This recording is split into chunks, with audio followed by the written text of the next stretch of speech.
Hi, this is Evan, and welcome to Wine Couch TV. This week's segment, we're going back to the supermarket and going back to our segment, Market Fresh. As we approach winter, and indeed get deep into winter, my eyes and my mouth turns to citrus.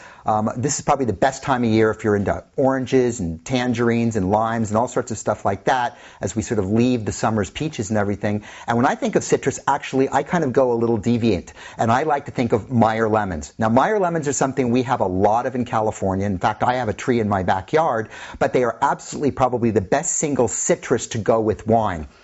Meyer Lemons are actually a hybrid between an orange and a lemon, and they have sort of a floral sweetness to them, and they are not as acidic as your sort of typical hard, bumpy-skinned Eureka lemon, which is what most of us find in the store. These lemons are smooth on the outside, and when you go to the store to buy them, you should look for something that's sort of more orange-yellow in color. What Meyer Lemons are really great for is this sort of natural sweet tart character. They're beautiful when drizzled over anything from citrus. They're wonderful to use in salads because they give you a piquance without giving you the sort of hard sharpness of vinegar, and they tend to be one of the most fruit-centric and sort of food-centric citruses there are out there. I think of Meyer Lemons, and I actually do think of wine. Two wines I thought I'd show to you today that I think are very, very friendly for this particular varietal. The first one I have for you today is a Pinot Blanc from Alsace. This is the 2005 vintage of the Cuvee Balthazar Pinot Blanc from Lucien Albrecht. Now, Pinot Blanc in Alsace tends to be floral, bright, crisp, and have a nice sort of citric sharpness that in some way sort of mirrors the character to Pinot Blanc. The nose on this wine is exactly reflective of that. It has literally a Meyer lemon-like nose to it with just a little hint of grapefruit, a sense of minerality to it, and just a little bit of a white floral character.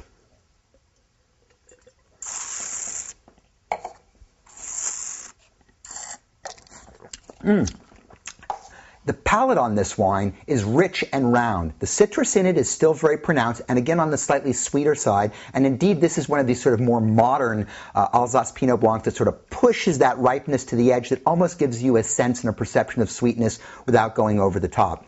It's long, it's flavorful, it's delightful, and it's at a premium price point, which makes it quite affordable as well. The second one I wanted to show you is touching that third rail, going where nobody usually goes, and that is into the realm of Chardonnay. Now, Chardonnay and lemon, and Chardonnay and citrus in general, share a wonderful commonality together. This is the Iron Horse 2005 Estate Chardonay from the Green Valley area of the Russian River in Sonoma County. Iron Horse has got a tremendous history in sparkling wine, but they make some pretty killer dynamite Chardonnay as well. The nose on this wine has this wonderful sort of citrus juice character. It's sort of somewhere between key lime and, again, this sort of Meyer lemon character, and picks up more on the oil and the zest end of it. There's just this sort of slightly hint of bitter, which I find actually quite attractive. There's not any real percent oak in this wine to get there, and certainly no malolactic, which would give you that sort of big, rich, buttery thing, which for certain styles of wine work, but for when I'm thinking about Meyer Lemons, I like this style more.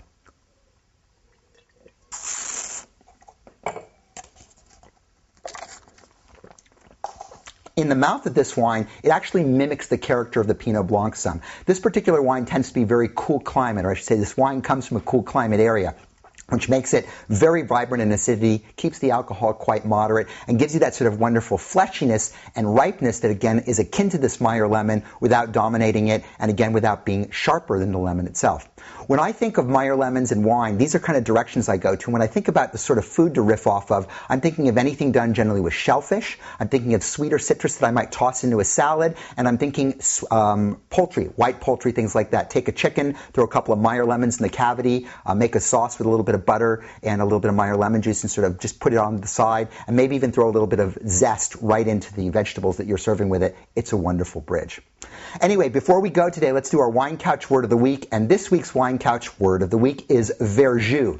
Now, Verjus is an interesting term that the foodies might know of and the wineies might not, and it refers to a product that's used in lieu of vinegar to toss in vinaigrettes. You basically take grapes that are destined for making wine, you don't allow them to go through fermentation, and then you sort of make a sharp, tart, acidic base for it. So it's sort of like wine vinegar without the vinegar, if you can imagine that. So it's kind of like akin to using a wine specifically made, or a style of things specifically made to throw into your vinaigrettes that makes it go really, really friendly with wine. Anyway, it's kind of confusing. Ask the grocer. They probably know more than I do anyway. Until next week, you have a wonderful time. Go out there and get some Meyer Lemons. I know they're expensive, about $6 a pound in the store, but they are well worth it, and they'll bring your Epicurean pleasure at table up a notch. Until next week, you take care.